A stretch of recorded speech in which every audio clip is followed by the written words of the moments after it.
Welcome back. We're still reviewing the Punch. Yeah, I've got NEL Fund. NEL Fund is the Nigerian Education Loan Fund. They said that following the previous announcement where they onboarded 70 state-owned tertiary institutions to the Nigerian Education Loan Fund student loan application portal, they said that an additional 16 state-owned institutions have now been added to the portal. That's bringing the total to 86 state-owned institutions. And this is, of course, would further expand the reach and impact of our student loan program. We do know what the loan program is now, so now we have more schools on it. And they are also urging institutions that that have yet to submit their accurate and complete student data to do so timely for their students to benefit from the program. So there are some schools, you are not sending data. You are not sending correct data. Please, I beg of you. Don't stress them now. Please don't stress these children. There's a little light, at the end of the tunnel. Allow them to please. Don't even stress the agency that wants to handle giving you the money. Yeah, you can imagine a child that may have done all that is required, and then it's the school that messes it up. Especially with names, adjustments. Exactly. There's Oluwa here, you take out the Oluwa, then they'll begin to send you back, go and do NIN, go back to this. Data, proper data collection, very important. is important. Yeah. So, any other story? Yes, I have the one for Loma that arrested 2 persons for illegal waste disposal. I think this one is on Miriam, the environmentalist. And it says that the officials of Lagos State Lagos State Waste Management Authority on Thursday arrested 2 persons for dumping waste around roundabouts in Surulere. The managing director, The managing director, Chief Executive Officer Loma Muyiwa Bagdigeshin disclosed this in a statement on X, that's Twitter. He said these 2 corporates were captured red-handed by the Loma agents and while dumping waste at Shita roundabout Surulere early this morning, and they have been taken to court by the task force in Oshodi. And they are reiterating that if you love Lagos, please spread the zero tolerance Lagos message. If we catch you dumping waste or committing any environmental infractions in Lagos, you will be made to face the full wrath of the law, he wrote. So this one is very impressive because I remember that there was one day on Agidingi, I was in a keke napep. This woman, her daughter and her grandchild were in a car, were in traffic, and she was cleaning the diaper and she threw it on the road. And you know what I did? My sister witnessed this, and I lighted from the keke, I picked the diaper, I threw it back in her car, and there was no manner of swear this woman didn't give me. She was the mother, her daughter was driving, and she was tending to her granddaughter. That's 3 generations. So it shows me that what bad behavior. And she kept on swearing as long as she was seeing me, she was cussing, and I'm like, I've just done the good thing. Let it be in your mind. So sometimes if you also look away, it will become something that is too ambiguous for us to control. We have to move. There's no time for this. So, take your story. So I'm taking the major headline, and this is still following up on the fact that the president reacting to the conversation around the rally. The rally has been tagged, which is they are planning to do rally protest. Rally protest they want to do. He had a meeting with the NSA, he had a meeting with the monarchs, and the meeting was to discuss this hunger protest, the end hunger protest. The meeting involved the Sultan of Sokoto, Mohammed Saad Abubakar. He brought his people as well as the we're likely going to also be taking that story. Yes, brought his people. So let's move on. We don't have time. But let me just establish one of the things that was highlighted in that the first part of this was the Obas were supposed to have a conversation with their people. The NGF2 was supposed to have a conversation with all the states. Then the military said that they have intelligence of the fact that there will be hijacking and there might be status attacks. That is, people that have air-conditioned cars or they look like they have money, they will be attacked. Will get attacked, and that's why they are saying they're trying to stop the protest from taking place. Thank you. So let's move on now to Daily Sun. Major headline: APC governors move to talk promoters out of protest. That's what she just highlighted. Troops kill 106 terrorists, rescue 103 hostages in 1 week. Group hits National Assembly for going on recess. Says no responsible parent goes to bed when the house is on fire. INEC can conduct local government elections, according to Yakubu. Nigeria lost $10 billion to oil theft in 6 months. We've taken that story.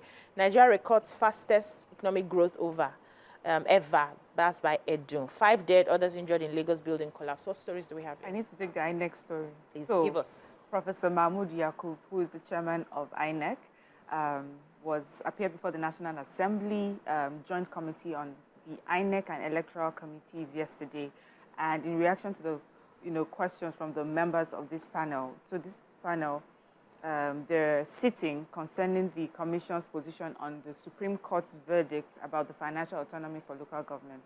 So the INEC chairman says, well, he's aware of the unbundling of INEC, or the creation of a new federal agency for the purpose of conducting council polls.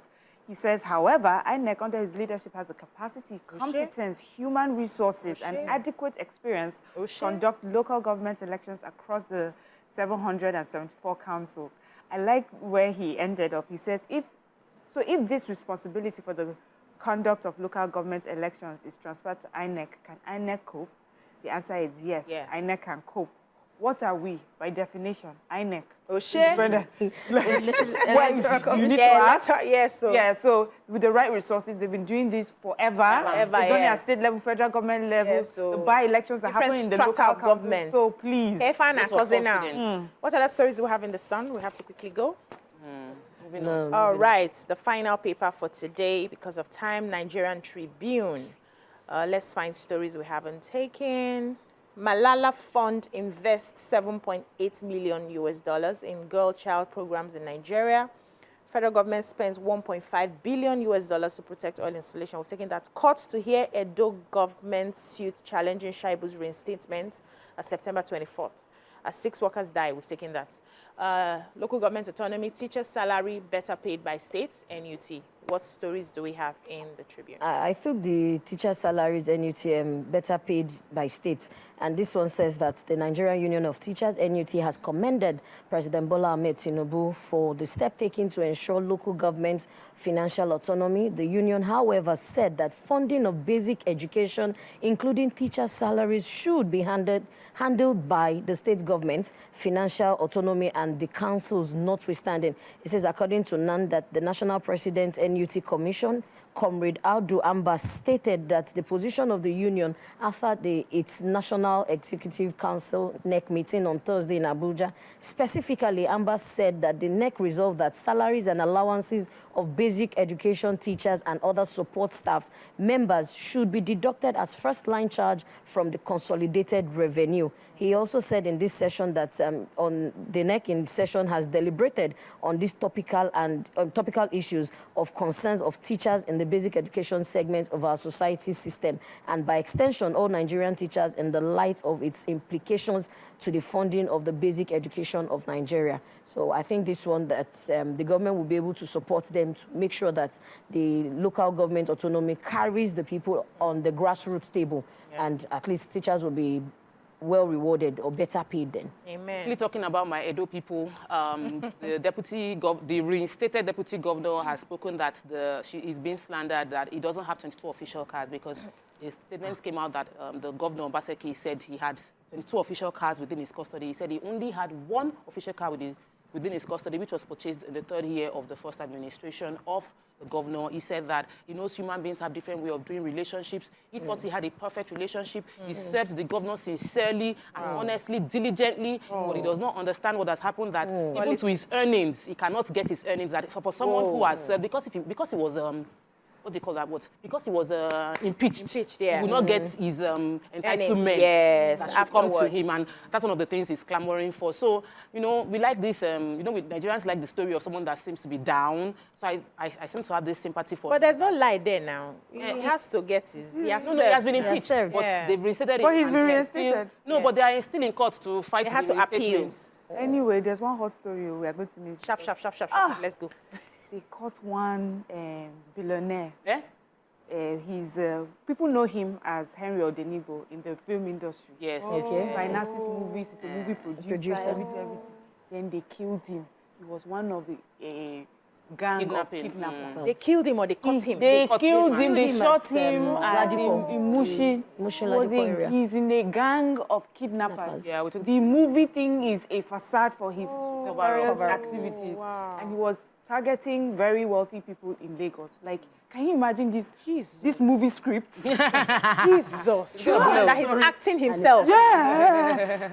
Hey. I think he's well known. Whoa. Yes, well known. I'm not supporting the Obaseki. All right. Thank you, ladies. That's all we can take on the newspaper reviews. When we come back, we take the top stories of today. Stay with us.